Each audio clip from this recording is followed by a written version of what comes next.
મારીચે ભગવાનને જોયા, આંખોથી આંખ મળી અને એ જ સમયે પોતાનું આખું જીવન ચરિત્ર બદલાઈ ગયું. એ મારીચ સુધરી ગયો, મારીચ બદલાઈ ગયો આખું. એને સુબાહુને રોકે છે પણ સુબાહુ ન રોકાયો. અને અંતે જ્યારે સુબાહુ જ્યારે બાધા નાખવા જાય છે તો ભગવાને એક બાણ માર્યું અને સરસંધાન કરીને બાણને મારવાને લઈ અને સુબાહુને ક્યાંનો ક્યાંય દરિયા કિનારે દૂર ફેંકો છે. મારીચની મતિ બદલાઈ ગઈ ભગવાનને જોયા પછી. અને આમ પણ ભગવાનને જોઈને પછી આપણે શાના રહી શકીએ સાહેબ?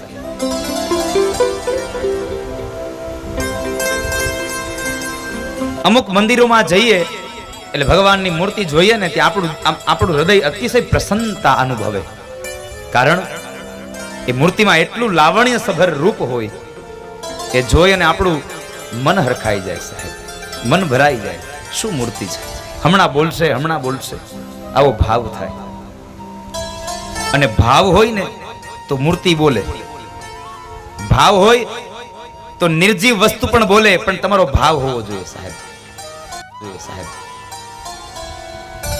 કદાચ જીવ હોય અને એ વસ્તુ બોલે ને તો એ તો માની લે, ચલો કદાચ જીભ છે, જીવ છે, બોલી જાય. પણ જેને જીભ નથી, જેમાં જીવ નથી, એ પણ બોલે છે.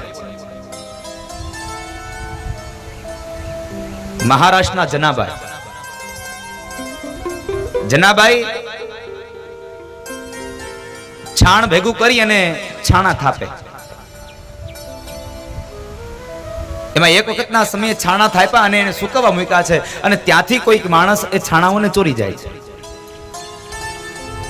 એટલે જનાબાઈ આવી અને મહારાષ્ટ્રના મહારાજને ફરિયાદ કરી, મહારાજ મારા છાણા કોઈક ચોરી ગયું છે, મારા છાણા મને લાવી આપો. મહારાષ્ટ્રના એ મહારાજે સૈનિકોને બોલાવ્યા, સિપાહીઓને બોલાવ્યા, મંત્રીને બોલાવ્યા. કહે છે કે આ જનાબાઈના છાણા કોઈ ચોરી ગયું છે, એને એના છાણા લઈ આવી આપો. અને જનાબાઈએ દાવો કર્યો તો મને મારા છાણા જોઈએ. સૈનિકો કહે છે મહારાજ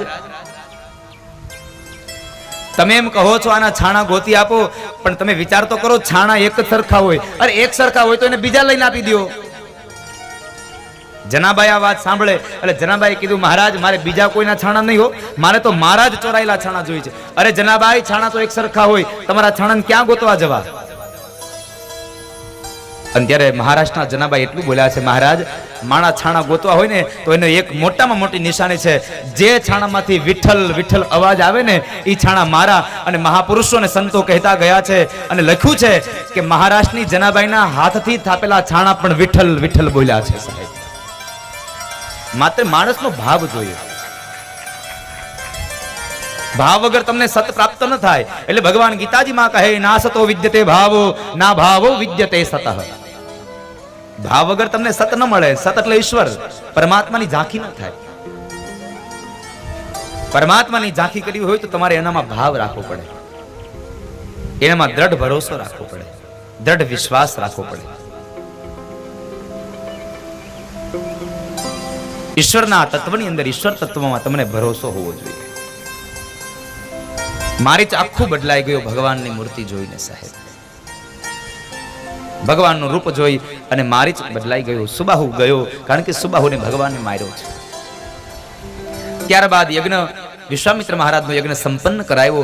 થોડો સમય થયો એટલે જનકપુરની અંદર, મિથિલાની અંદર રાજા જનકે પોતાની દીકરી જાનકી માં સીતાનું સ્વયંવર રચે છે. હવે સ્વયંવર યજ્ઞ રચ્યો છે અને એ સ્વયંવર યજ્ઞમાં તમામ અનેક રાજવીઓને આમંત્રણ મળ્યા છે. હવે વિશ્વામિત્ર મહારાજને પણ ત્યાં લઈને જવા છે. વિશ્વામિત્ર મહારાજને થયું મારે રામ અને લક્ષ્મણને લઈ જવા છે. હવે રામ અને લક્ષ્મણને એમ કહે કે ચાલો આપણે સ્વયંવરમાં જવું છે, તો કદાચ હજી મર્યાદાની મૂર્તિ છે, ના પાડી દે. ભલે ક્ષત્રિયો છે છતાં પણ આ તો મર્યાદાની મૂર્તિ છે, બનવા સંજોગ છે, કદાચ રામ ના પાડે. એટલે વિશ્વામિત્ર મહારાજે સીધું ન કીધું કે આપણે સ્વયંવરમાં જવું છે, પણ વિશ્વામિત્ર મહારાજે પોતાના શબ્દોનો ઉપયોગ કર્યો, બુદ્ધિનો ઉપયોગ કરીને કહે છે રામ, જેમ તમે મારા યજ્ઞનું રક્ષણ કર્યું ને એમ જ તમે જનકપુરમાં મિથિલાની અંદર રાજા જનક સ્વયંવર યજ્ઞ કરે છે ને આ સ્વયંવર યજ્ઞનું રક્ષણ તમે કરો. રામ અને લક્ષ્મણ બે ભાઈઓ જવા માટે તૈયાર થયા છે. બે ભાઈઓ જાય છે અને એ સમયે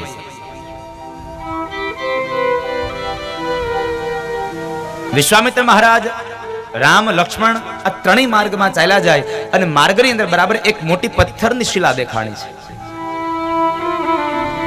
મોટી પથ્થરની શિલાને જોઈ રામજીએ પ્રશ્ન કર્યો, બાપજી આ માર્ગની અંદર આ પથ્થરની શિલા આ શું છે? વિશ્વામિત્ર મહારાજ કહે છે, રામ એ તમારી રાહ જુએ છે, એ તમારા રાહની અંદર છે. બાપજી મારી રાહ? શા માટે મારી રાહ?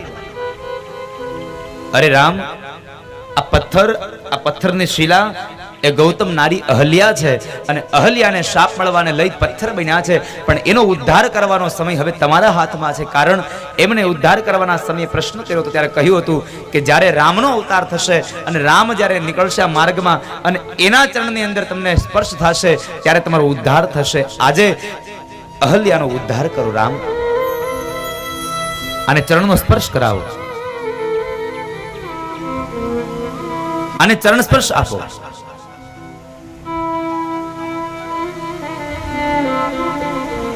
એક મહાપુરુષ એવું લખે છે, મેં વાંચ્યું છે, રામને એમ કહેવામાં આવ્યું કે આ પથ્થરની શિલા એક સ્ત્રી છે અને તમે એને પગ અડાડો.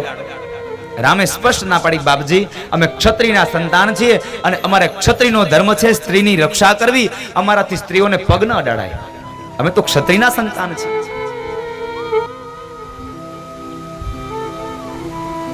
તો પછી એમાંથી અહલ્યા બેઠા કેમ થયા? એક મહાપુરુષેનું પોતાનું મંતવ્ય આપ્યું છે કે રામે પગ ઉપાડ્યો ને, એ પગ ઉપાડતાની સાથે જ પગના તળિયામાં જે રજ હતી એ રજ ઉડી અને પથ્થરની શિલા ઉપર પડી અને એમાંથી અહલ્યા બેઠા થયા છે. હજી પગ અડાડવાનો સમય આવ્યો જ નહીં સાહેબ. ભગવાનના ચરણની રજ મળે અને માણસનું ભાગ્ય સુધરી જાય. ભગવાનના ચરણની રજ મળે. હું વારંવાર કહેતો રહું છું, ક્યારેય પણ આપણે કોઈ પણ જગ્યાએ કોઈ ધર્મસભામાં ગયા હોઈએ, કોઈ કથાઓમાં ગયા હોઈએ, કદાચ કોઈ મહાપુરુષો ત્યાં પધાર્યા હોય અને મહાપુરુષોના ચરણારવિંદને સ્પર્શ કરવાનો સમય ન મળે, કદાચ અવસર ન મળે તો નિરાશ ન થશો, નિરાશ ન થશો.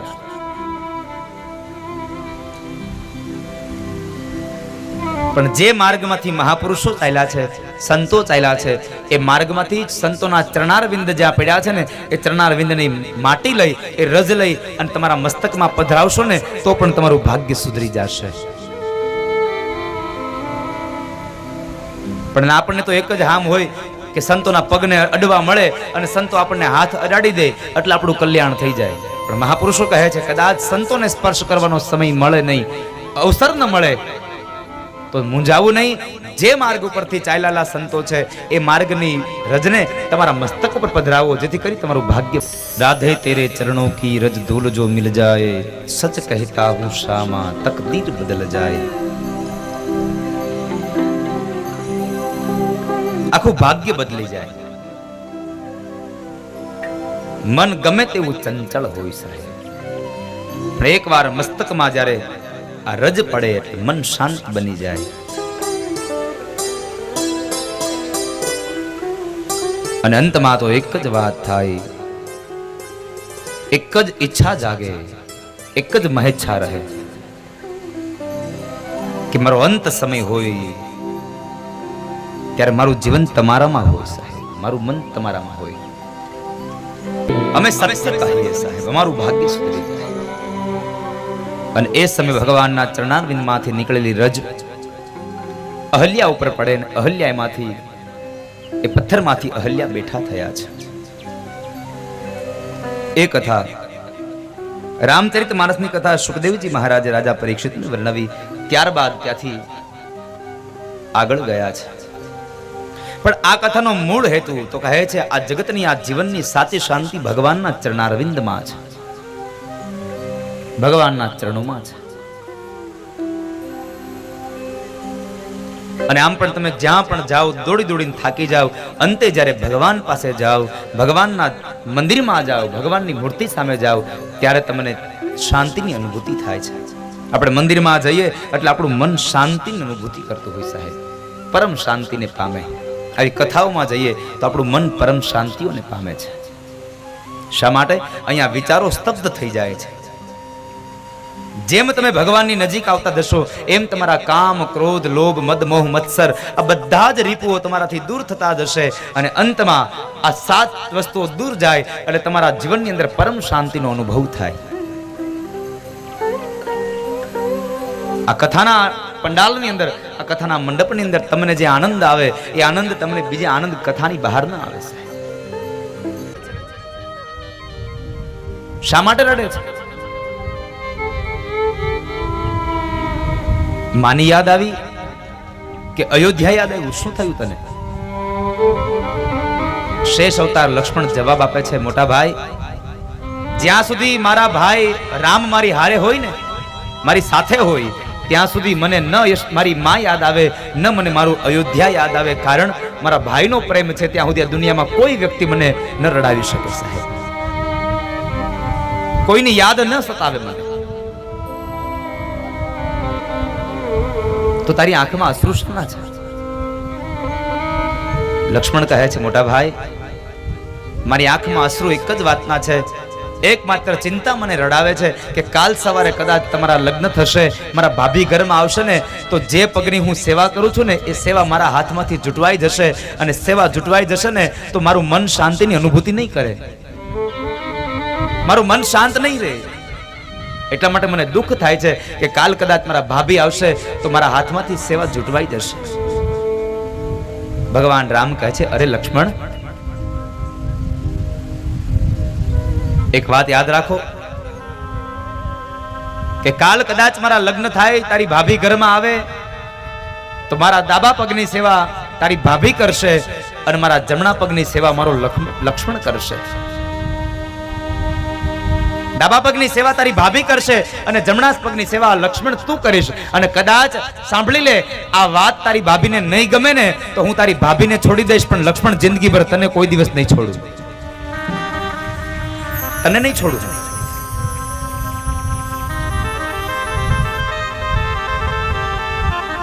ભગવાન રામે પણ કહીને ગયા છે કે સમયમાં કદાચ જીવનમાં ક્યારેક પણ એવું બને ને તો પત્નીને છોડવી પડે તો છોડી દેવી, પણ સગા ભાઈને ક્યારેય ન છોડવો. પણ અત્યારે તો સમય આવ્યો છે ને, પત્ની 2 શબ્દો ભાઈ વિશે આપણા કાનમાં નાખે એટલે તરત જ આપણે આપણા ભાઈથી અબોલા થઈ જાય. સગો ભાઈ સગા ભાઈને બોલાવતો બંધ થઈ જાય.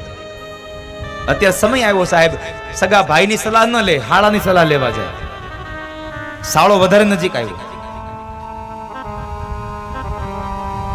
પણ ભગવાન રામ કહે છે કે જિંદગીમાં જો સમય આવે, આવો અવસર આવી પડે તો કદાચ પત્નીનો ત્યાગ કરજો, પણ માનો જેનો ભાઈ છે ને સાહેબ, એ ભાઈનો ભાઈ જ રહેવાનો છે. કારણ એને જેટલી તમારા પ્રત્યેની હમદર્દી હશે એટલી આ દુનિયામાં તમારી પત્નીને પણ નહીં થાય. આ યાદ રાખજો. જેટલું ભાઈને તમારું હશે એટલી તમારી પત્નીને પણ તમારી ચિંતા નહીં હોય. માટે ભાઈને ન છોડશો ક્યારેય, ભાઈઓથી જુદા ન થશો. સંયુક્ત પરિવારમાં રહેવાના સંકલ્પો કરો, સાથે રહેવાના પ્રયત્નો કરો, અને સાથે રહેશો ને એમાં તમારા પરિવારની, તમારા કુળની ઉન્નતિ હશે સાહેબ.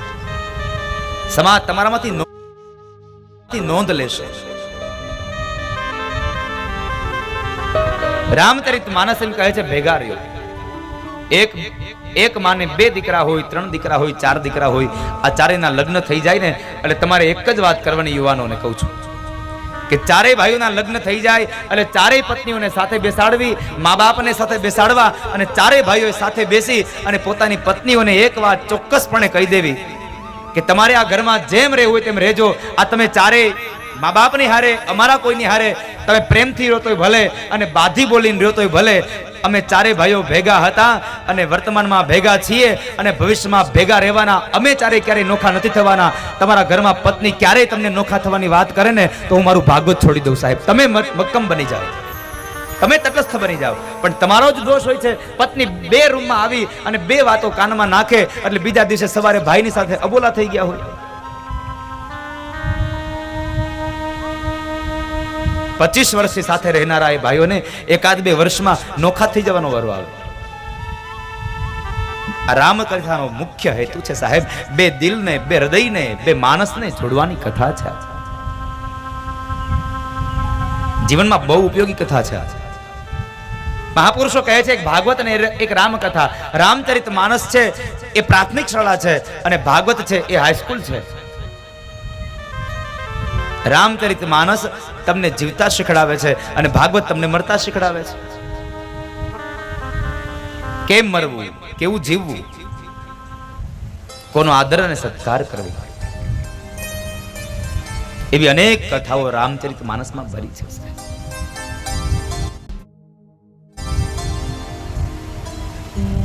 આ ગ્રંથ બહુ ઉપયોગી છે આપણને.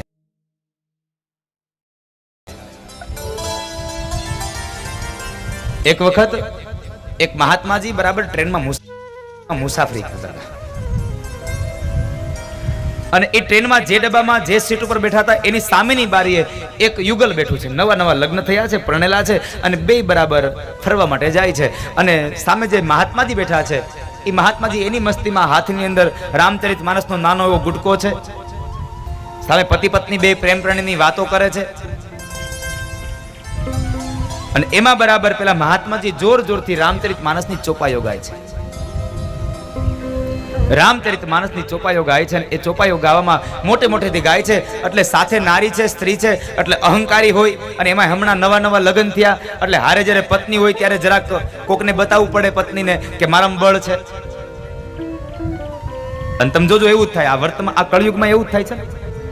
ગાડી લઈને જતા હોય ને જરાક કોઈ કે પાછળથી સિગ્નલ ઉપર ગાડી અડાડે એટલે એવી ત્રાહી નજરે જોવે, એની પત્નીને બતાવે જો મારામાં બળ છે એમ.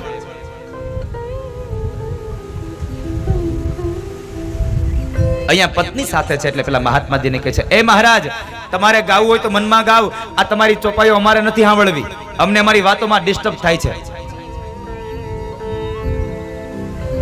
મહારાજ મૌન થઈ ગયા, મનમાં વાત હતા. વળી પાછો શું રંગ ચડ્યો અને મહારાજે વળી પાછી ચોપાઈ ગાય, વળી પાછી ચોપાઈ જોર જોરથી ગાવા લાગ્યા. એટલે વળી પાછો પેલો યુવાન બોલે છે, મહારાજ તમને કેટલી વાર ના પાડવી, અને તમારે જો ગાવાનું બંધ ન કરવું હોય તો જાઓ બીજા ડબ્બામાં વયા જાઓ, બીજી જગ્યાએ બેસો.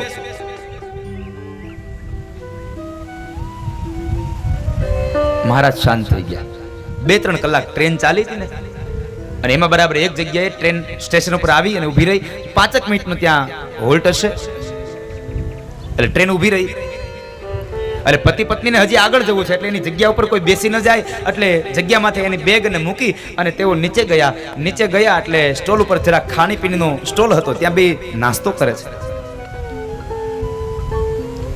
એ સમય દરમિયાન બરાબર બે વાતોમાં મશગુલ બની ગયા. એ વાતોમાં ને વાતોમાં ટ્રેન ઉપડી ગઈ, એની ખબર ન રહી અને ટ્રેન ઉપડતી ગઈ. પતિ પત્ની બે દોડ્યા છે એની ટ્રેન પકડવા માટે, એના ડબ્બામાં જવા માટે બે દોડ્યા.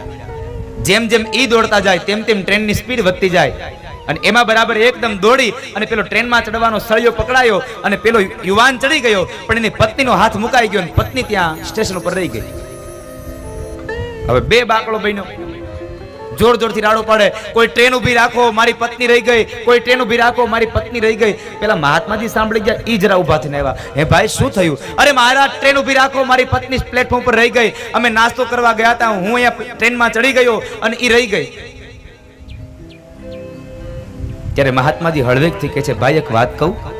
અરે શું વાત કહેશો મહારાજ? અરે સાંભળ તો ખરો, હું જ્યારે રામચરિત માનસની ચોપાઈઓ ગાતો હતો ને એ ચોપાઈ તે સાંભળી હોત ને તો તારી પત્ની આજ રેલવે સ્ટેશન ઉપર ન હોત. કારણ રામચરિત માનસમાં જ્યારે ભગવાન રામને વનવાસ મળ્યો ને ત્યારે સરયુ અહીંયા ગંગા નદીના સામે કિનારે જવાનું હતું અને કેવટની નાવ માગી ને ત્યારે સૌથી પહેલા રામ નહોતા બેઠા, એને હાથ પકડીને પેલા જાનકીને બેસાડ્યા. જો આ કથા તે સાંભળી હોત તો તું પેલા ન ચડ્યો, તારી પત્નીને પેલા ચડાવી હોત, તે પેલા તારી પત્નીને બેસાડી હોત. તે રામચરિતનો માણસનો મહિમા બહુ અદ્ભુત છે સાહેબ.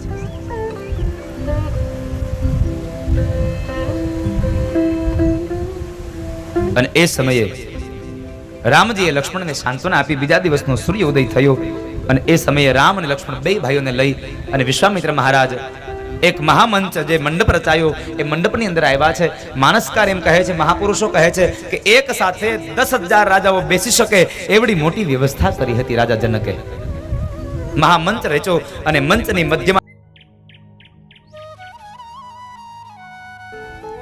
ભગવાન શિવનું ધનુષ્ય પડ્યું છે. એ ભગવાન શિવનું ધનુષ્ય છે. એ સમયે રાજા જનકે ઘોષણા જાહેર કરી.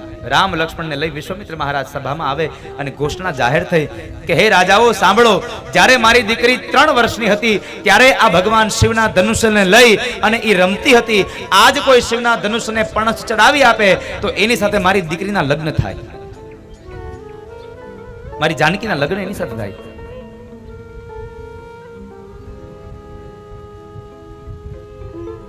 અને એ સમયે એક પછી એક રાજાઓ આવે છે, પણ માં જાનકીએ ભવાનીની પ્રાર્થના કરી.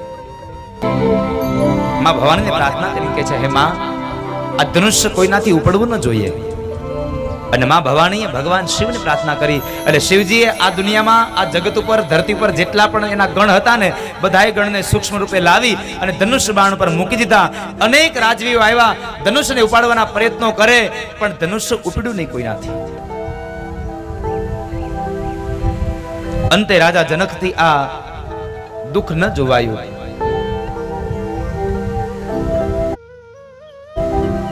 અને વિશ્વામિત્ર મહારાજ કહે છે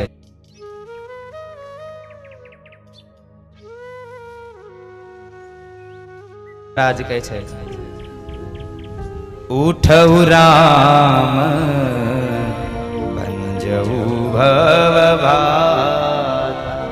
એ રામ ઉભા થાવ અને આ જનકની અંદર જે પરિતાપ આવ્યો છે, હવે તાપ આવ્યો, એ તાપનો તમે નાશ કરો. કારણ જનક બોલ્યા હતા કે શું આ ધરતીમાં વીર વિહોણી થઈ ગઈ? આ ધરતીમાં હવે ક્ષત્રિયો રહ્યા નહીં? આટલા શબ્દો બોલ્યા ત્યારે રામજીનું લોહી ન ઉકળ્યું, પણ શેષ અવતાર લક્ષ્મણજી ઉભા થઈ ગયા. સાવધાન જનક, એક પણ શબ્દ હવે આગળ બોલ્યા છો તો. રામજીએ લક્ષ્મણનો હાથ પકડ્યો. લક્ષ્મણ શું કરે છે આજે? મોટા ભાઈ, જ્યાં સુધી આ સભાની અંદર મર્યાદા પુરુષોત્તમ રામ બેઠા છે ત્યાં સુધી આ જનકથી બોલાય કેમ કે આ ધરતી વીર વિહોણી છે? કાં તો તમે એના પ્રશ્નનો જવાબ તમે આપી દો અને કાં તો મને હમણાં આજ્ઞા આપી દો. હમણાં એને ખબર પડે કે કેટલી તાકાત છે આમાં. શાંત કર્યા, શાંત લક્ષ્મણ. વિશ્વામિત્ર મહારાજની સામે નજર કરીને વિશ્વામિત્ર મહારાજ કહે છે રામ જાઓ અને હવે તમે તમારું કાર્યને સિદ્ધિ આપો, કાર્યને સાત્વત કરો. રામજી ઉભા થયા, વિશ્વામિત્ર મહારાજને વંદન કર્યા છે. ત્યારબાદ માં કૌશલ્યાને મનોમન વંદન કર્યા અને અયોધ્યાની ભૂમિને વંદન કર્યા છે. કારણ ભગવાન પણ કહે છે, વેદમાં લખાયું, પુરાણોમાં લખાયું, શાસ્ત્રોમાં લખાયું કે જનની જન્મભૂમિ સ્વર્ગાદપી ગર્યસી. એક જન્મ દેનારી માં અને એક જે ધરતીમાં આપણો જન્મ થયો છે એ જન્મભૂમિ, આ બે આપણા માટે સ્વર્ગ કરતા પણ વિશેષ છે સાહેબ. આપણી પાસે સ્વર્ગ કરતા પણ વિશેષ છે. માટે ભાઈ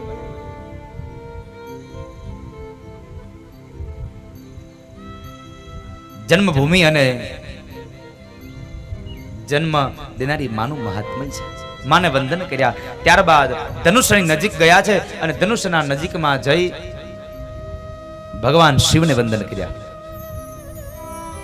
જેનું ધનુષ્ય છે એને વંદન કર્યા અને ત્યારબાદ ધનુષ્યને વંદન કર્યા છે. જેને મારે તોડવું છે એને વંદન કર્યા, એને વંદન કર્યા છે. અને ત્યારબાદ માં જાનકી ભવાનીને પ્રાર્થના કરે, માં હવે આ ધનુષ્ય હળવું ફૂલ જેવું થવું જોઈએ અને રામથી ઉપડી જવું જોઈએ. અને એ જ સમયે ભગવાન રામે મધ્યમાંથી ધનુષ્યને પકડ્યું અને ધનુષ્યને પકડવાને લઈ જાણે એક નાનું બાળક પોતાના રમકડાને ઉપાડી લે એમ ભગવાન રામે મધ્યમાંથી ધનુષ્યને ઉપાડ્યું. પોતાના જમણા પગના અંગૂઠા નીચે એક પણસનો છેડો પછાડ્યો અને બીજા પણસને નીચે નમાવા જાય અને પણસ ચડાવવા જાય છે ત્યાં મધ્યમાંથી ધનુષ્ય ભાંગ્યું. મહાભયંકર અવાજ થયો અને ભગવાનનો જય ઘોષ થયો. બોલીએ સિયાવર રામચંદ્ર ભગવાન કી. ભગવાનનો જય ઘોષ થયો. ધનુષ્યનો ભંગ થયો. માં જાનકીએ વરમાળા પહેરાવી. ત્યાર પછી તો રામચરિત માનસમાં એક કથા છે. પરશુરામજી મહારાજનો પ્રવેશ થાય, લક્ષ્મણ અને પરશુરામનો સંવાદ, બહુ અદ્ભુત કથા છે. પણ 9 દિવસની કથા મારે તમને 60 મિનિટમાં કહેવાની, એટલે બધી કથાઓને તો ન્યાય ન આપી શકાય. અને આમ પણ મફતમાં તો કેટલીક રામાયણ સંભળાવાય. હાલે મફતમાં તમે ક્યાં કોઈ દક્ષિણા મને આપી? દક્ષિણા વગરની રામાયણ કેટલીક હોય. એકવાર એક ગોરદાદા બરાબર ભિક્ષાવૃત્તિ માટે ગયા, એટલે જે ઘરે જે આંગણામાં ભિક્ષાવૃત્તિ કરતા હતા, એટલે ત્યાંથી બેણે જે ભિક્ષા આપવાની ત્યાં આપી દીધી. એટલે ગોર બાબા બરાબર જ્યાં નજર કરતા હતા ને ત્યાં બરાબર આમ ફરજાની અંદર એક સારું સરસ મજાનું દૂજાણું જોઈ ગયા. એટલે બેનને પ્રશ્ન કર્યો, હે બેન, છાશ બનાવી છે તો છાશ લેતો જાવ. અરે હા હા ગોર બાપા ઉભા રહ્યો, આજ જ બનાવી છે. એ બેણે નાની એવી બમણીની અંદર 1 લોટો જેટલી છાશ આપી.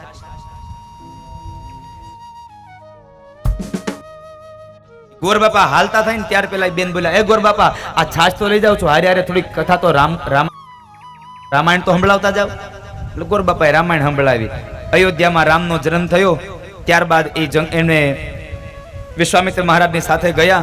વિશ્વામિત્ર મહારાજની હારે ગયા પછી સીતાજીની હારે લગ્ન થયા.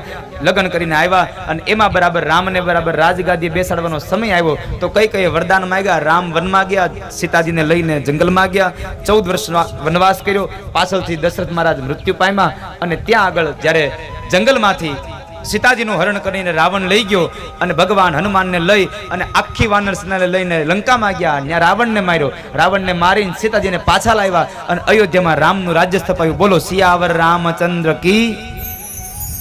બેન કઈ આટલી એમથી થોડી રામાયણ હોય, તો એક લોટા છાશમાં કેટલીક હોય? લોટા છાશમાં કેટલી રામાયણ હોય? પણ આ તો સાહેબ રામનું જીવન ચરિત્ર, રામની લીલાઓ છે.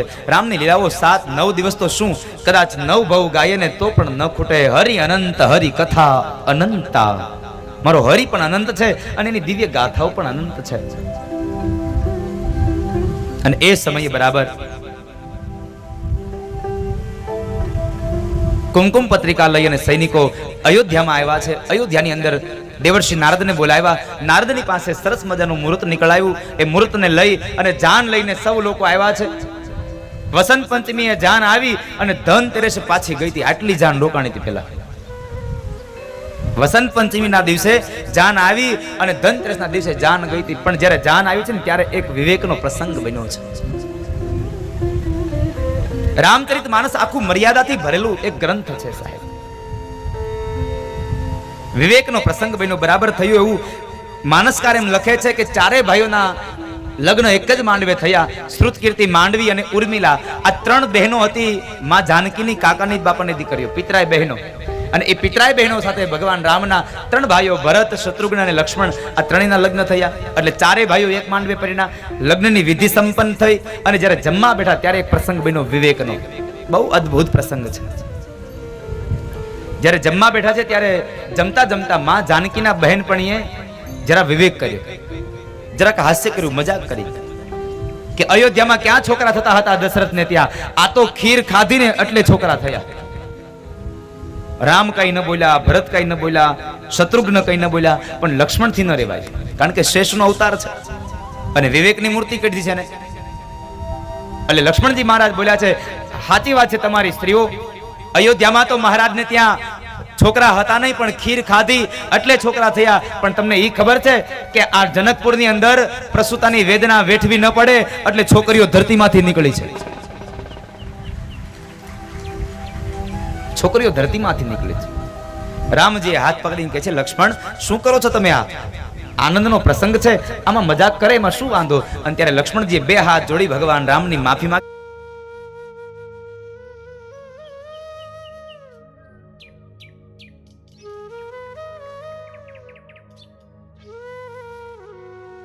પ્રસંગ છે, આમાં મજાક કરે એમાં શું વાંધો? અને ત્યારે લક્ષ્મણજીએ 2 હાથ જોડી ભગવાન રામની માફી માંગીને કહે છે, મોટા ભાઈ મારાથી તમને કહેવાય નહીં, પણ એક વાત યાદ રાખજો, પ્રસંગ ગમે તેટલો આનંદનો હોય પણ એ આનંદ કરવામાં આનંદમાં ને આનંદમાં કોઈની મર્યાદા અને કોઈનો વિવેક ભૂલાઈ ન જાય એની ખાસ કાળજી રાખવી જોઈએ. વિવેક ભૂલી અને કોઈનો આનંદ ન થાય, મર્યાદા ભૂલીને કોઈનો આનંદ ન થાય. માટે જિંદગીમાં ક્યારેય વિવેક અને મર્યાદા ન તોડશો. સૌનો વિવેક કરજો. ત્યારબાદ જાન પરણીને આવે છે અને એ સમય બરાબર થોડા દિવસો વ્યતીત થયા, જાનને પોખણા થયા, દિવસો વ્યતીત થયા. એમાં એક વખતના સમય પ્રસંગ બન્યો કે મહારાજ જનકને મહારાજ દશરથને માથાનો મુગટ જરા ત્રાસો થયો અને સીધો કરવા માટે જ્યાં અરીસામાં જોવે છે તો કાન પાસે એક વાળ સફેદ દેખાયો. કાન પાસે એક વાળ સફેદ દેખાયો એટલે એને નક્કી કરી લીધું કે હવે મારે મારી રાજગાદી મારા દીકરાઓને સોંપી દેવી જોઈએ. મારે મારી રાજગાદી મારા દીકરાઓને સોંપી દેવી જોઈએ. રામને રાજગાદી આપી દેવી, વ્યવહારનો દોર એને આપી દેવો જોઈએ. અયોધ્યામાં મહારાજ દશરથને કાન પાસે કેટલા વાળ ધોળા થયા હતા? કેટલા? જરા જવાબ તમે સાંભળ્યું ને? કેટલા ધોળા થયા હતા? એક. એને શું નક્કી કર્યું? એક વાળ ધોળો જોઈને શું નક્કી કર્યું? મારે વ્યવહાર મારા છોકરાને આપી દેવો જોઈએ. આ કળયુગના દશરથનું આખું માથું ધોળું થઈ જાય તોય વ્યવહાર નથી મૂકતો, તોય છોકરાને વ્યવહાર નથી આપતો. પછી બને એવું દાદા મોટા થાય 70 વર્ષના થાય ત્યાં સુધી હાથમાં વ્યવહાર રાખે, છોકરાને વ્યવહાર આપે નહીં. જ્યાં હોય ને મારા ધોળા કપડાની ઇસ્ત્રી કરજો, મારે જાનમાં જવું છે. છોકરાને કોઈ દી જાનમાં જવા દીધો ન હોય.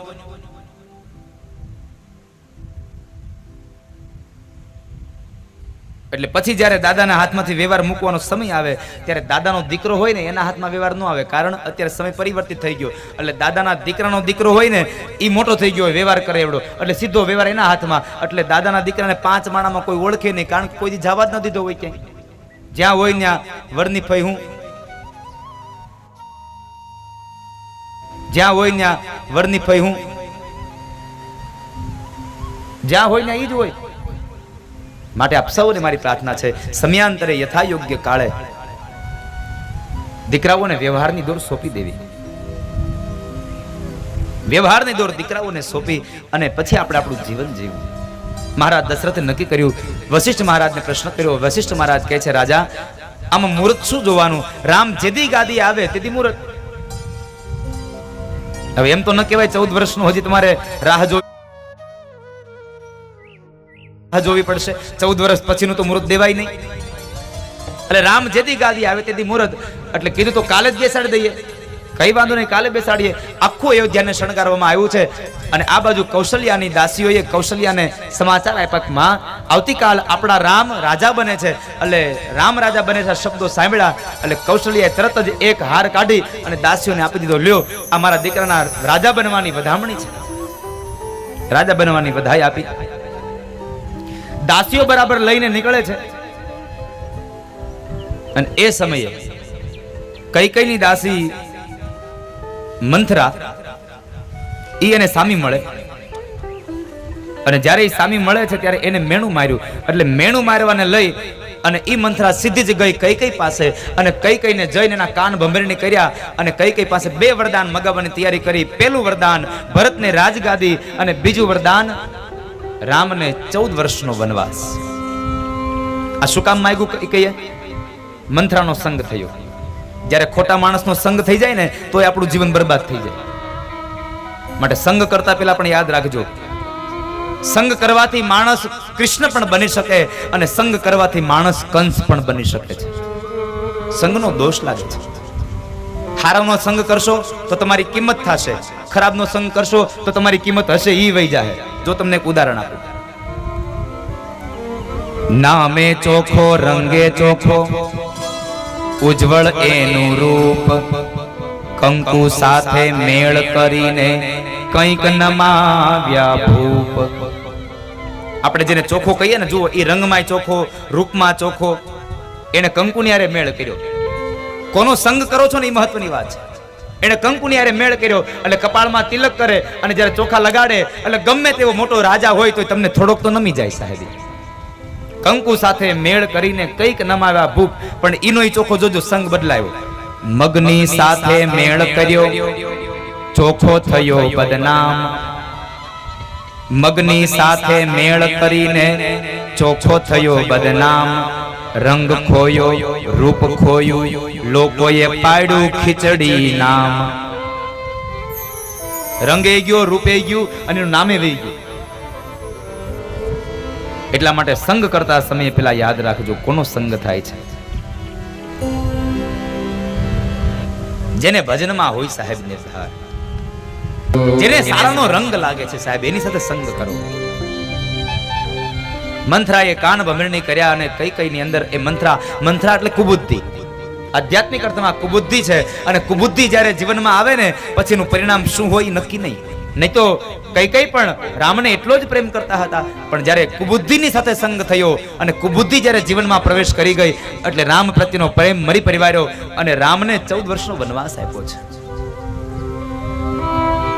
મહારાજ દશરથ પાસેથી 2 વરદાન માંગ્યા. પેલા વરદાનમાં ભરતને રાજગાદી, બીજા વરદાનમાં રામને 14 વર્ષનો વનવાસ.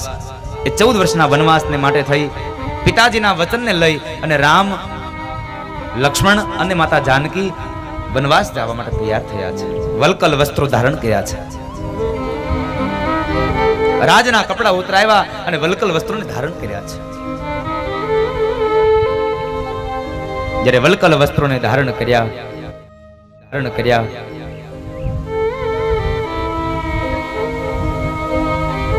અને એ સમયે એક પ્રસંગ બન્યો છે. સ્ત્રી ધર્મ શું છે સમજાવીને મારી રામચરિતમાનસને વિરામ આપું. સ્ત્રીનો ધર્મ માતા જાનકીએ સંભળાવ્યો. જ્યારે રામ, લક્ષ્મણ અને જાનકી ઉભા છે, સામે માં કૌશલ્યા ઉભા છે અને એ સમયે જાનકીની આંખમાંથી અશ્રુની ધારા વહે છે. જાનકી રડે છે. માં કૌશલ્યા બોલ્યા છે, બેટા વૈદેહી, દીકરા તું શા માટે રડે છે? તારે જંગલમાં નથી જવાનું, વનમાં તો રામ જશે અને તને જ્યાં સુધી ગમે ત્યાં સુધી અયોધ્યામાં રોકાજો અને અયોધ્યામાં ન ગમે તો તમારા પિતાશ્રીને ત્યાં મિથિલા જતા રહેજો, પણ તમે રડો નહીં. આમ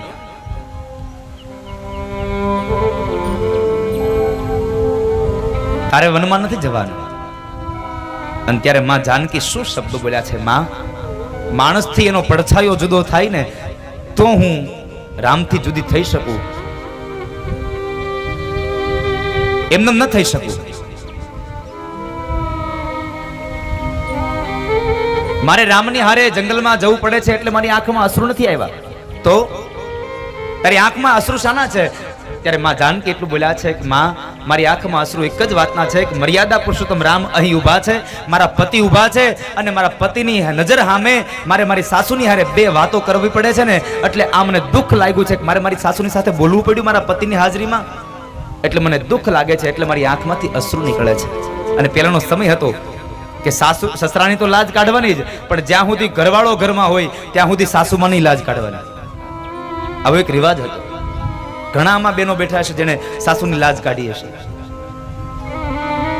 સાસુની લાજ કાઢવામાં આવતી, પણ એક સમય હતો કે પતિ ઉભો હોય ત્યાં સુધી પત્ની એની હાહુ હારે વાત ન કરે, અને હવે સમય પરિવર્તિત થયો, જ્યાં સુધી પત્ની ઊભી હોય ત્યાં સુધી હગો દીકરો એની માં હારે વાત ન કરી શકે. તરત પૂછે, બાને હું કીધું? સમય પરિવર્તિત થયો. સ્ત્રીનો ધર્મ બતાવ્યો છે. સ્ત્રીની પાસે મર્યાદા છે સાહેબ.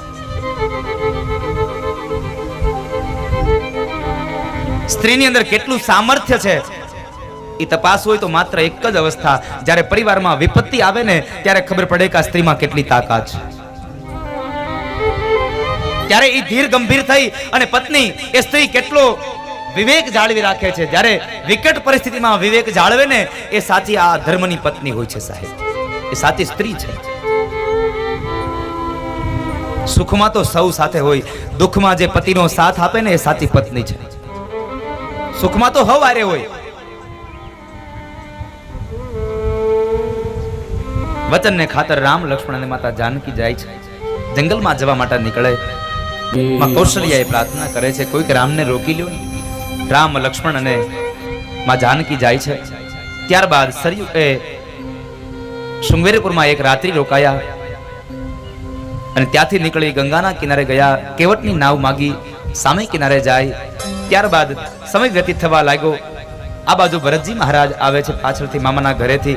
માં કઈ કઈને ખૂબ ધિક્કારે છે અયોધ્યાના લોકો.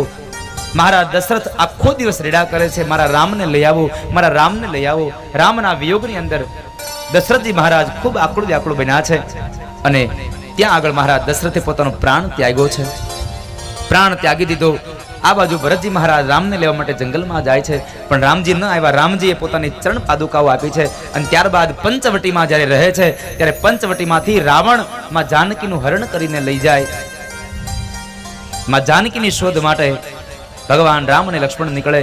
પંપા સરોવરના કિનારે શબરીના આશ્રમમાં જાય. શબરી કેટલા સમયથી રાહ જોતા હતા કે મારા રામ એકવાર મારી ઝૂંપડી આવશે, એકવાર મારી ઝૂંપડી આવશે. ક્યારે આવશે એની કોઈ સંદેશ નહોતો, પણ એકવાર એને ભરોસો હતો કે મારા રામ આવશે. અને અંતે ગઢપણમાં પણ એ શબરીના ઘેર ભગવાન રામ ગયા અને જૂઠા બોર ખાધા છે. ત્યાંથી નીકળ્યા હનુમાનજી મહારાજ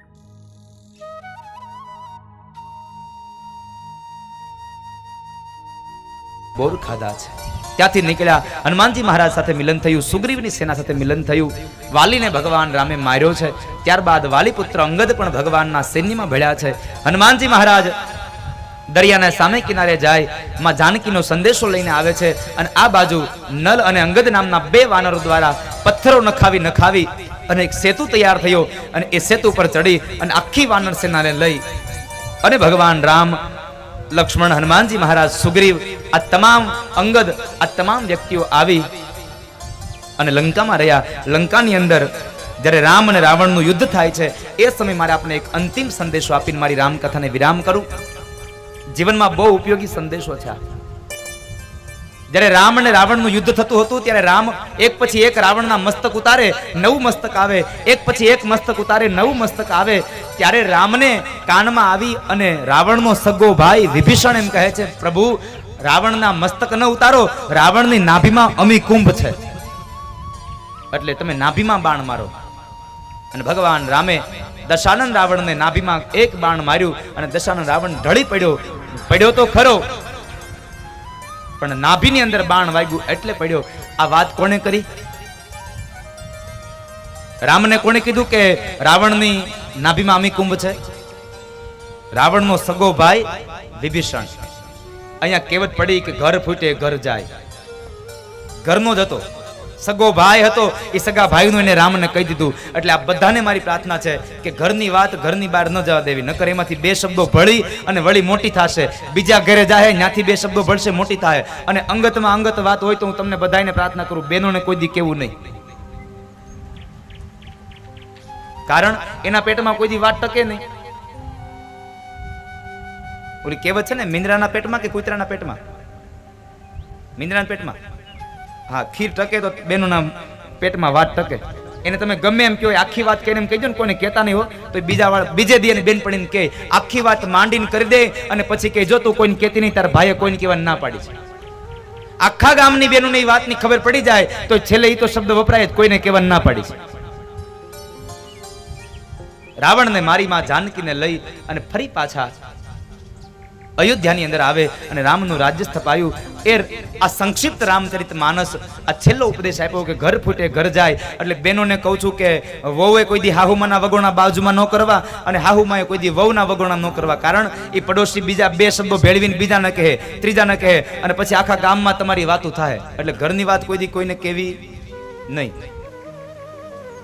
ભગવાન પોતે પ્રમુખ બન્યા, દાઉજી મહારાજ ઉપપ્રમુખ બન્યા અને ચોરી કરવાની વિદ્યા શીખડાવે એનું મંડળ સ્થાપ્યું. ચોરી વિદ્યા પ્રસાર મંડળની સ્થાપના થઈ. અને એને ગામમાં ભગવાને એવું કર્યું. હવે તમને કહું એને શું કર્યું.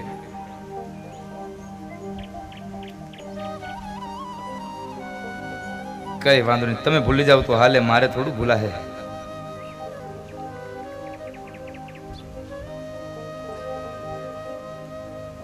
તમે તો કદાચ 5-7 વર્ષ થાય એટલે તમને ઈ યાદ નહીં આપણે કઈ કથા કરી હતી.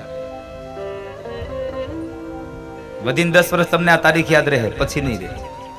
10 વર્ષ તો હું કહું છું, પછી તો તમને કંકોત્રી જડે તોય હારી.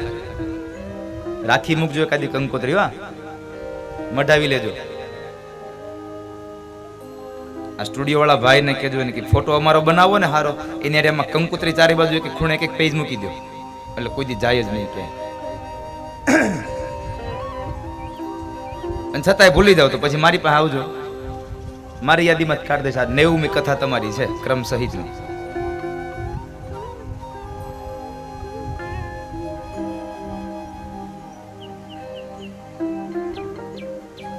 તો સવારના સત્રને વિરામ કર્યો એ સમયે ભગવાને ચોરી વિદ્યા પ્રસારણ મંડળની સ્થાપના કરીને ગોપીઓના ઘરે ઘરમાં ચોરી કરી. હવે બહુ મજાની કથાઓ છે, આનંદ જ આવ્યા રાખે એવી કથા છે.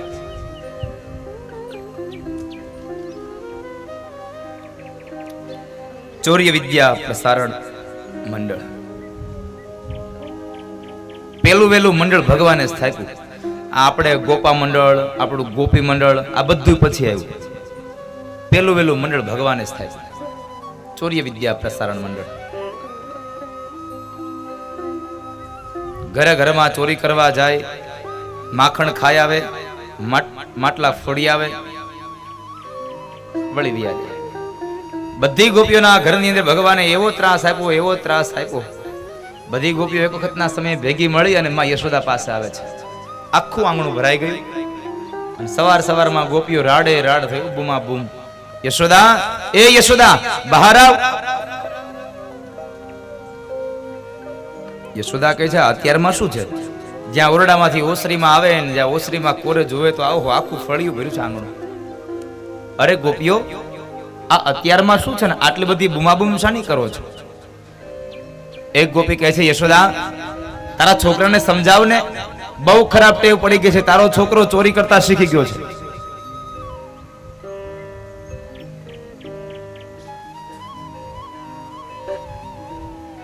તારા છોકરાને ચોરી કરવાની ટેવ પડી છે.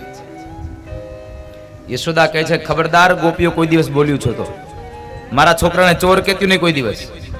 અરે પણ અમારા ઘરની અંદર આવીને માખણ ખાઈ જાય છે. યશોદા કહે છે મારા ઘરની અંદર માખણની તાણ છે, તારી ઘરે માખણ ખાવા આવે?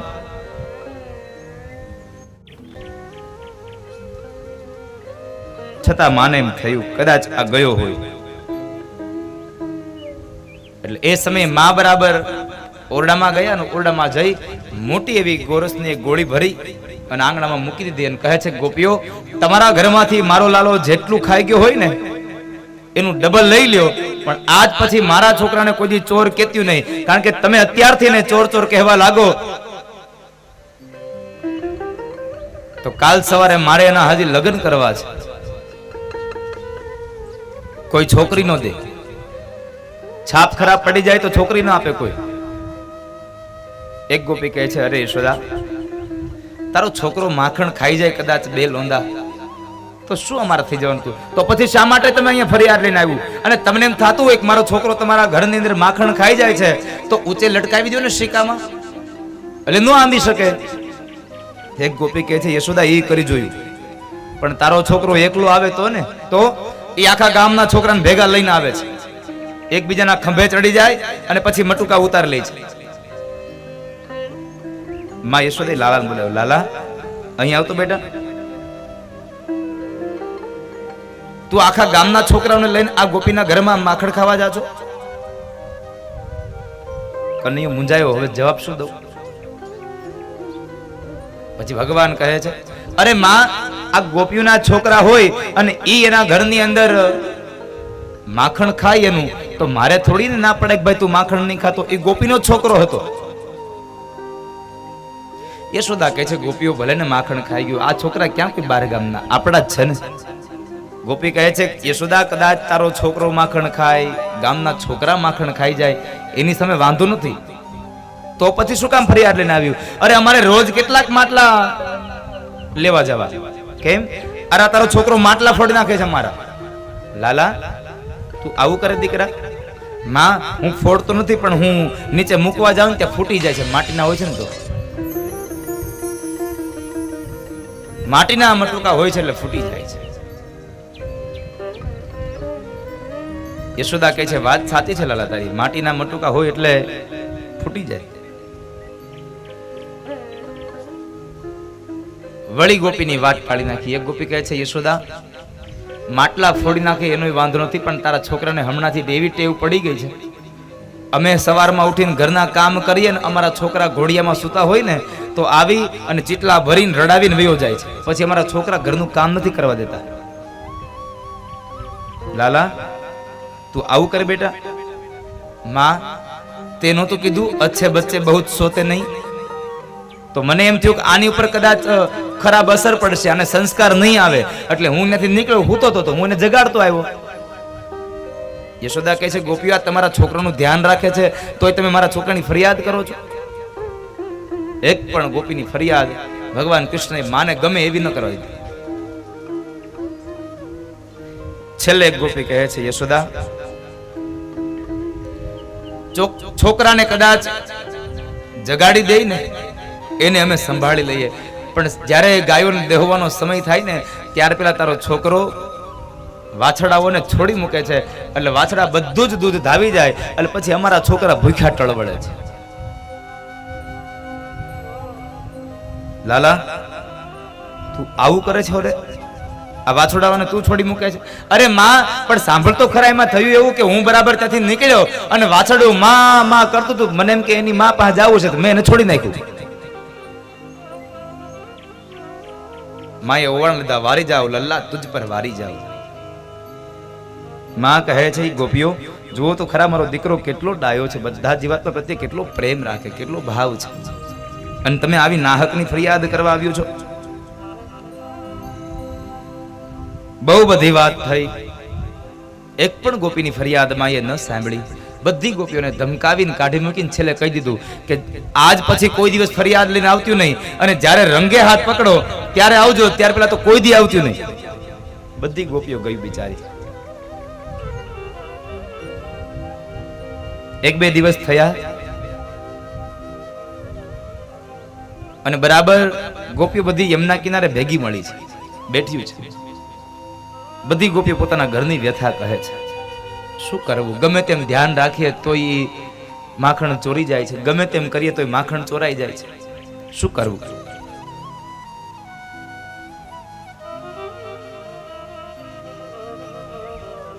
એક ગોપી તો કહે છે અરે બેન તારા ઘરના તો માખણ ચોરી ગયા છે, મારા ઘરના તો લાડુ ચોરી ગયો. તારા ઘરના લાડુ ચોરી ગયો? હા, કનૈયા એક ગોપીના ઘરના લાડુ ચોર્યા. પણ ભાગવતકાર એમ કહે છે લાડુ નહીં, એ તો કનૈયાએ ગોપીઓના ચિત્ત ચોરી ગયા હતા. ગોપીઓનું ચિત્ત ચોરી ગયું હતું.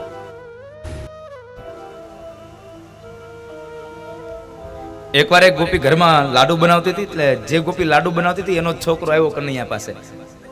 કનૈયા આજે મારી માં ઘરમાં લાડુ બનાવે છે. કનૈયો કે લેતું ન હોય, ખાલી હાથે હું આવ્યો? અરે પણ નથી આપતી. કેમ? રોજના બે જ આપે. એ અરે એમ થોડું ચાલે, તારા માટે એ લાડુ બનાવે અને તને બે જ લાડુ આપે, આવું ન ચાલે.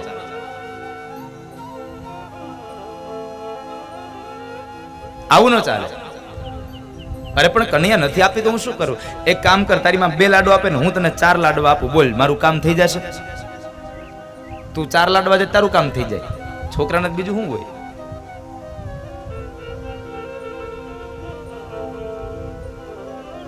જો તારે એક કામ કરવાનું, હું તારા ઘરમાં જાઉં છું, થોડીક વાર થાય એટલે તારે ઘરમાં તારા આંગણામાં આવવાનું અને આંગણામાં ઉભા ઉભા જોર જોરથી રડવાનું. તારા આંગણામાં જોર જોરથી રડવાનું.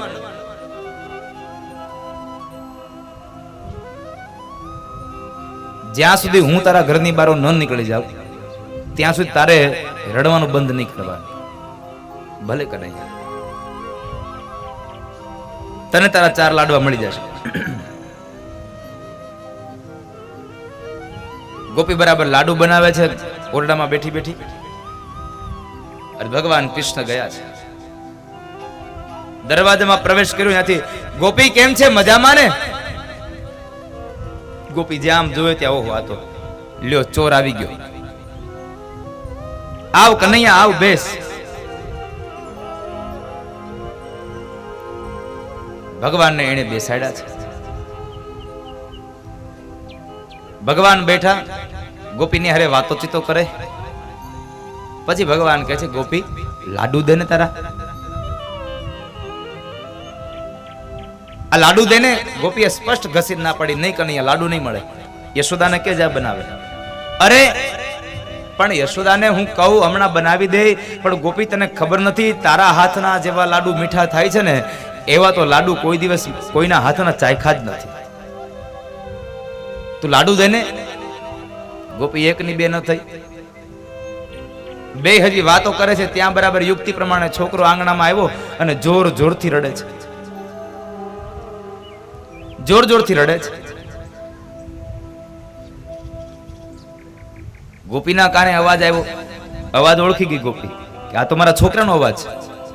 એટલે કનૈયાને એને વાત કરી, કનૈયા આ તો મારો છોકરો રડતો હોય એવું લાગે છે. કનૈયાએ વળી એમાં હા પૂરી. હા ગોપી, હું આવ્યો ને તો તારી ઘરના આંગણામાં ઉભો તો ઈ કઈક ઈ રોતો તો કે હું આવ્યો તો. હવે ગોપી મૂંઝાણી, જો જાવ તો ચોર અહીંયા બેઠો છે અને ન જાવ તો મારો છોકરો ત્યાં રડે છે. શું કરવું હવે?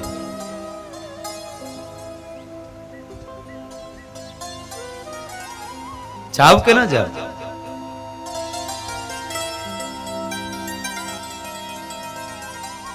અને એ સમયે ગોપીએ યુક્તિ કરી, લાવ કનૈયાને જ કીધું ધ્યાન રાખે. એ કનૈયા અહીંયા બેસ, હું મારા છોકરાને લઈને આવું, તું મારા ઘરનું ધ્યાન રાખ. હા હા ગોપી જા, હું અહીંયા બેઠો છું. હવે ગોપીએ મીંદડાને દૂધ ભેળવ્યું. ગોપી બહાર ગઈ, ભગવાને ઓરડાની બારી ખોલી, ત્યાં તો આખા ગામના છોકરા કનૈયા લાડુ, કનૈયા લાડુ. ઉભા તો રહ્યો, ઓલી બહાર તો જવા દો, નકર વાહા ભાંગી નાખશે. ગોપી જેવી બહાર ગઈ એટલે બધા જ લાડુ ભગવાને બારીએથી અંબાઈ દીધા અને કહી દીધું મારા ભાગને રાખી મૂકજો. આ 4 લાડવા તો ઓલાના ભાગના છે. ગોપી એના છોકરાને આવીને કહે છે, પણ થયું હું? હવે આને કઈ થયું નતું કે હું એમ કહેવાય છે? યુક્તિ છે. માંડ કરીને ગોપી એને લઈને આવે, ત્યાં કનૈયો બહાર નીકળે છે.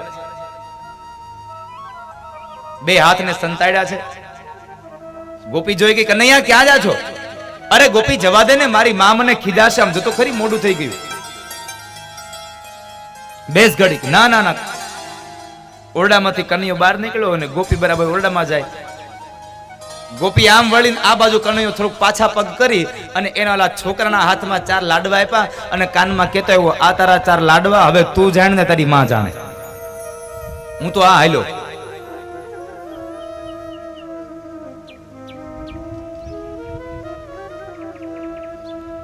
ભગવાન કૃષ્ણ હજી ઓસરીની કોર ઉતરે ને ગોપી ઘરમાં ગઈને જ્યાં જોવે તો બધા જ વાસણ પડ્યા છે, પણ વાસણ બધા ખાલી ખમ, એક પણ લાડવો ન મળે એમાં. એટલે ભગવાનને તરત જ ગોપી અવાજ કર્યો, એ કનૈયા ઉભો રે. કનૈયો કે છે, મને જવા દે, મારી યશોદા મને મારશે, મોડું થઈ ગયું છે. અરે પણ આ ઉભો રે, લાડવા કઈ ગયા? કનૈયો કે મને શું ખબર તારા લાડવાની? ગોપી કે છે, પણ મેં તને ધ્યાન રાખવાનું કીધું તું. કનૈયો આંગણામાં ઉભો ઉભો કે છે, એ ગોપી આવડી મોટી થઈને જૂઠું શાની બોલે તું? તે મને તારા લાડવાનું ધ્યાન રાખવાનું કીધું, તે મને તારા ઘરનું ધ્યાન રાખવાનું કીધું. તું જોઈ લે, તારા ઘરની એક દિવાલ પડી ગઈ છે. આટલું કહીને કનૈયો ભાગી ગયો. ભાગવતકાર એમ કહે છે, ગોપીના ઘરના લાડુ નહીં, ગોપીનું ચિત્ત ચોરી ગયું. આ બધી ગોપીઓ એકબીજાની વ્યથા કહે અને બધી ગોપીઓ મૂંઝાયેલી છે. એટલે એક ગોપી ભીમાભાઈની દીકરી પ્રભાવતી છે, એ જરાક આંકરા સ્વભાવની. એ બધી ગોપીઓને ધમકાવે કે તમે હાવ માયકાંગલ્યું છો, એટલે તમારા ઘરની અંદર ઈ ચોરી કરવા આવે છે. બાકી આવે મારા ઘરમાં, ખબર પડે કેમ ચોરી થાય.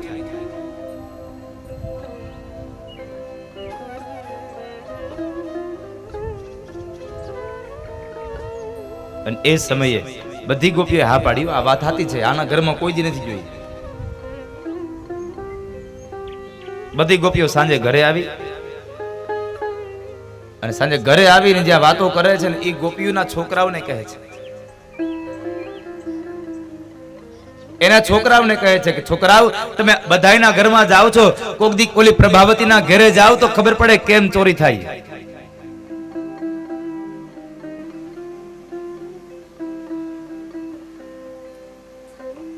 આ છોકરાએ બીજે દી હવારમાં આવીને કનૈયાને કીધું, કનૈયા આ પ્રભાવતી આવી વાતો કરે છે.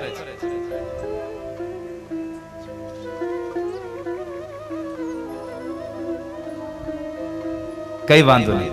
ત્યાં બરાબર પ્રભાવતીનો દેર હતો.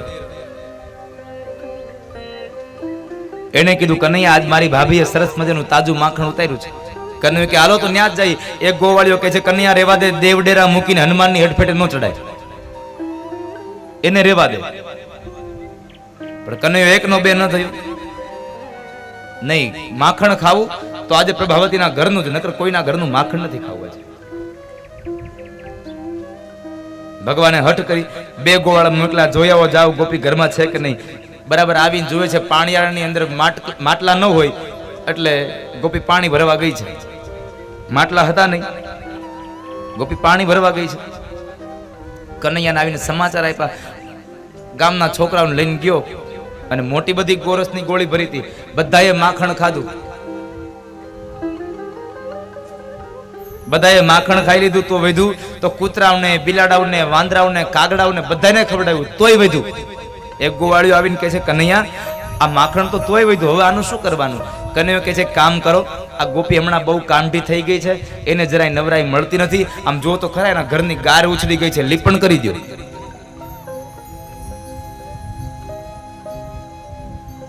એને ગાર કરી દો. અને કનૈયાના મિત્રો એની જેવા, ઘરમાં ગાર કરે તો વાંધો નહીં, ઉમરાની પાછળના ભાગમાં ગાર કરી દીધી, દરવાજામાં. એવું સરસ મજાનું માખણ લીપી માટલું ફોડી અને સાકળ દઈને પાછા વયા ગયા. ગોપી તો 3-4 બેડા લઈને ગઈ હતી. એટલા મોટા ધક્કા કઈ એક ગાગરમાં તો હાલે નહીં, એટલે હવે તો એ બંધ થઈ ગયું ગાગર વાળું. હવે તો હેલના સુકન બંધ થઈ ગયા. અમુક જગ્યાએ કોક દીક ભાગ્ય થાય તો, બાકી તો એ નહીં. એને કોઈ ક્યાંય ભરવા ક્યાં જવું છે? સીધું માટલું ખોલે ને ઉપરથી ચકલી ચાલુ કરે. એટલી આળસ ચડે. સારું છે તમે આટલું, નકર તો નળી ઘેરે ગામ લાગી.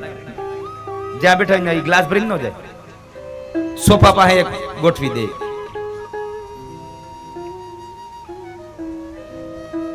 આળસ ઘર કરી ગઈ. અને આમ પણ ભાગવત કહે છે કે કળયુગનો માણસ આળસુ બનશે, કળયુગનો માણસ કામી બનશે, કળયુગનો માણસ ક્રોધી બનશે અને કળયુગનો માણસ લોભી બનશે. આ કલીના એ કલીના ચિહ્નો છે, એના આ બહુ મોટા મોટા એના કારણો છે.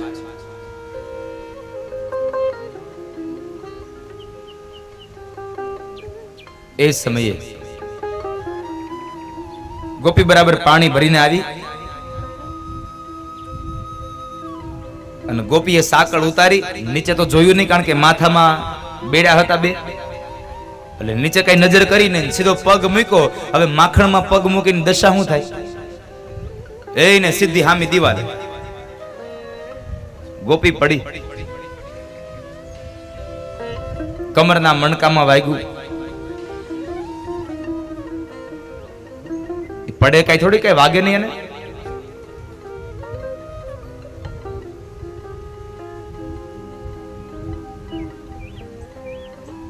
પછી પડી એમ તો ન કહેવાય, કીધું લાડવો ખાધો.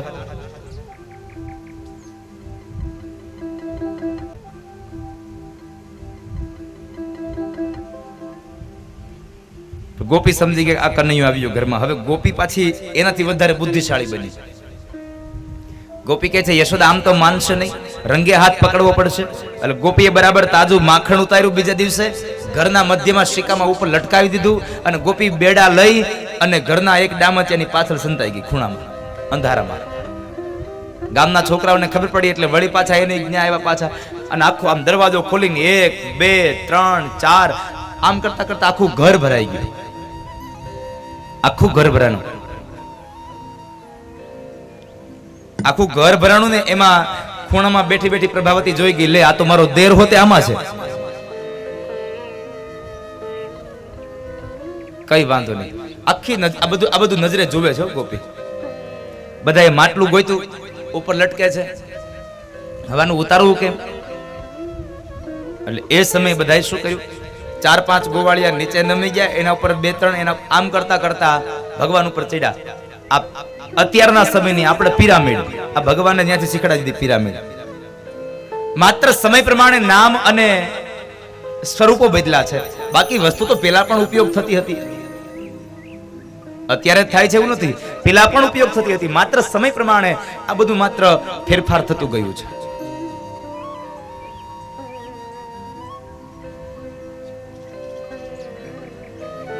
હવે અત્યારે કોઈ પણ દેશની અંદર કોઈ ભાગવત કથા વંચાતી હોય, કોઈ ક્રિકેટ ટુર્નામેન્ટ રમાતી હોય, આપણે આપણા ઘરમાં બેસીને જોઈ શકીએ. શું કામે? લાઈવ આવે છે.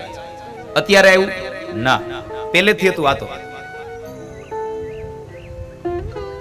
પણ ત્યારે આવા ટેલિવિઝન નહોતા, માણસની દિવ્ય દ્રષ્ટિઓ હતી. અને પેલા રેડિયાનો જ હતો ને જમાનો. પેલા ટીવી ક્યાં હતા? રેડિયામાં સાંભળતા. અને એમાં જેની ઘેર રેડિયો એ પૈસા વાળા કહેવાતા, એ મોટા માણસ કહેવાતા. તો લાઈવ પેલા પણ હતું, માત્ર અત્યારે સ્વરૂપ બદલ્યું. જ્યારે કુરુક્ષેત્રના મેદાનમાં યુદ્ધ ચાલતું હતું ને, ત્યારે કુરુક્ષેત્રના મેદાનનું યુદ્ધ ધૃતરાષ્ટ્ર અને ગાંધારી બે બેઠા છે, અને ધૃતરાષ્ટ્ર પ્રશ્ન કરે અને સંજય એને જવાબ આપે, કોણ કોની સાથે લડે છે ને આનું તમામ યુદ્ધનું નિરૂપણ આખું સંજય અહીંયા લાઈવ બતાવતા હતા. સાહેબ, આ પેલા પણ હતું, પણ અત્યારે માત્ર સ્વરૂપ બદલા છે, એના માધ્યમો બદલા છે. ટેકનોલોજીનો યુગ આવ્યો છે. આ ટેકનોલોજીના યુગમાં આપણે આપણું જીવન જીવીએ છીએ. ગોપી બધું જોવે છે અને બરાબર ઉપર ચડ્યા. કનૈયો ઉપર ચડ્યો, બરાબર આમ મટુકી પકડી અને ઉતારવા જાય, ત્યાં જ બરાબર ગોપીએ અવાજ કર્યો, ઉભા રહેજો બધાય.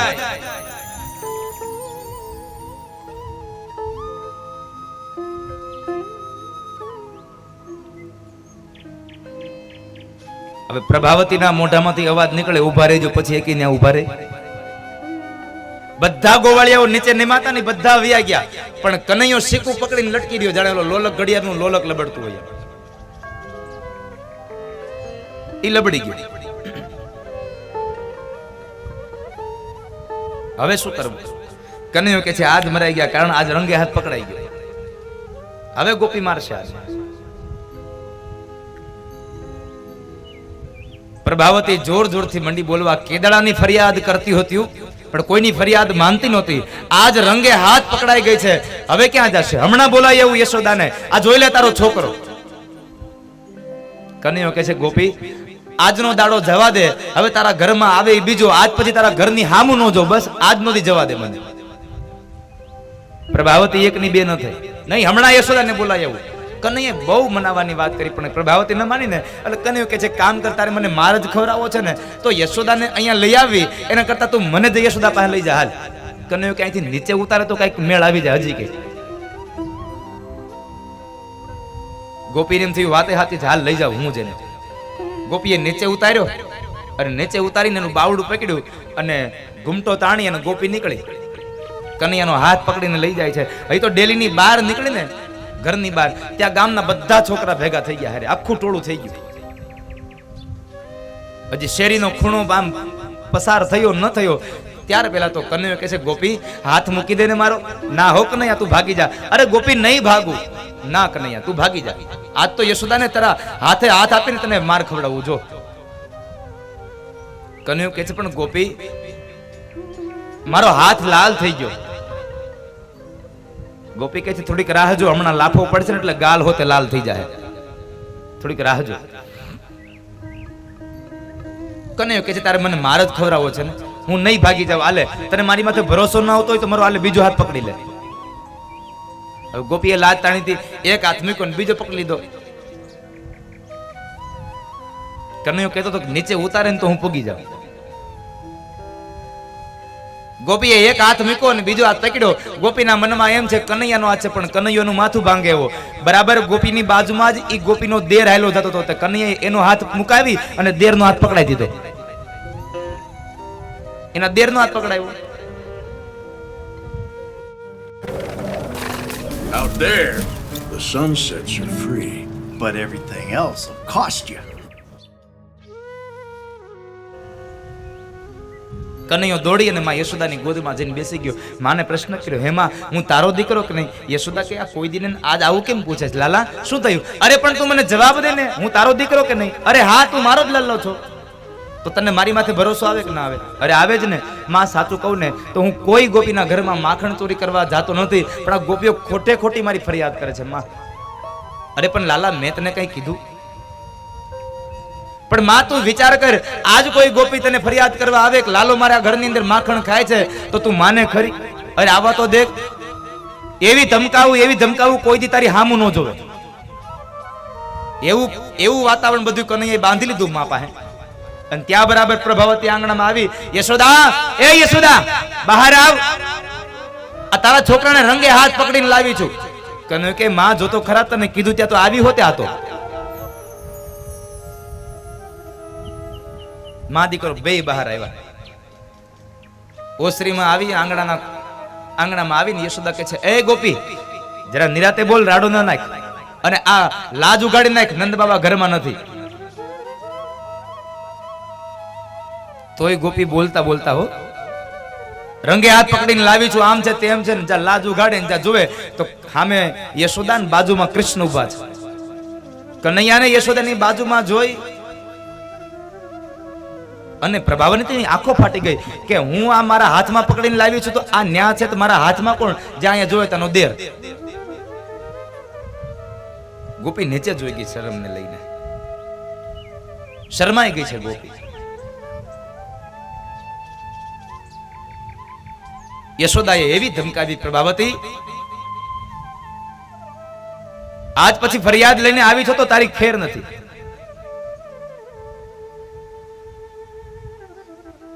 બહુ ધમકાવી.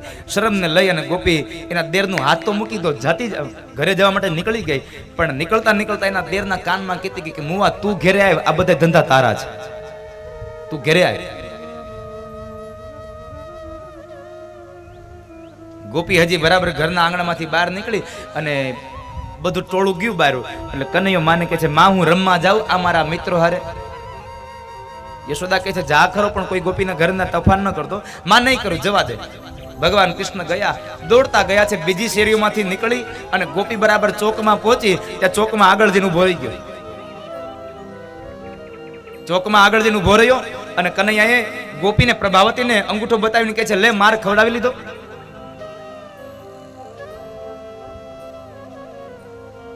ગોપી કહે છે કે તું આજ છટકી ગયો છો, પણ કાળિયા તને જો માર ન ખવડાવો ને તો હું પણ પ્રભાવતી નહીં. ભગવાનને કાળિયો કીધો ને ભગવાનનો મગજ ગયો. આ મને કાળિયો કહે છે, કઈ વાંધો નહીં. ભગવાન કહે છે, ગોપી સાંભળી લે, આજ મારો હાથ પકડ્યો તો અને એ હાથ છોડાવીને તારા દેરનો હાથ પકડાયો. હવે જો મારી ફરિયાદ કરવા આવી ને તો તારો દેર નહીં, તારો ધણીનો હાથ છે, પછી મને કહેતી નહીં.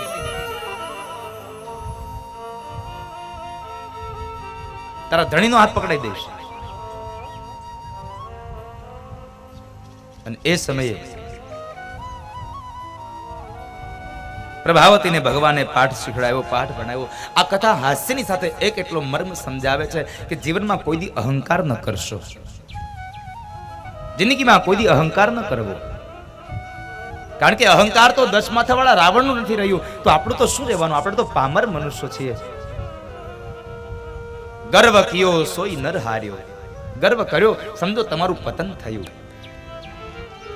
જ્યારે અભિમાન થાય, જ્યારે અહંકાર આવે, ત્યારે સમજો તમારું પતન નજીક છે.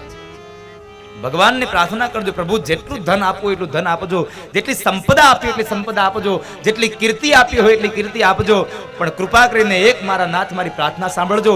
આ ધન સંપદા, આ કીર્તિની સાથે મને કોઈ પણ જાતનો અહંકાર ન આવે એટલી કૃપા મારા ઉપર કરજો. મારા જીવનમાં અહંકાર ન રહેવો જોઈએ. અહંકારથી માણસનું અધઃપતન હોય છે.